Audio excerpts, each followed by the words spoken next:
А брат сестру да обидел в пиру, а брат сестру обидел в пиру.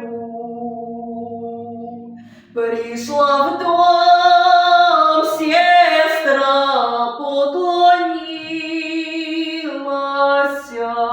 ни от кого слова не услышала.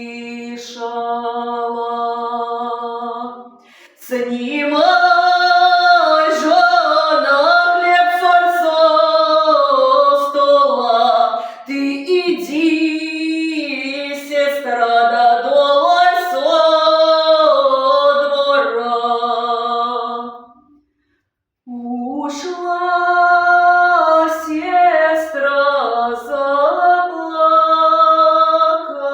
заплакала, ушла сестра, заплакала.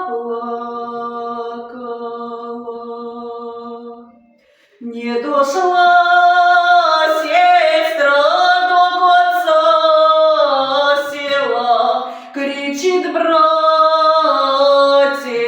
верни, сестра, у меня в доме беда случилась, вороной конь да на ноги пал. Молодая жена с ума сошла. Малые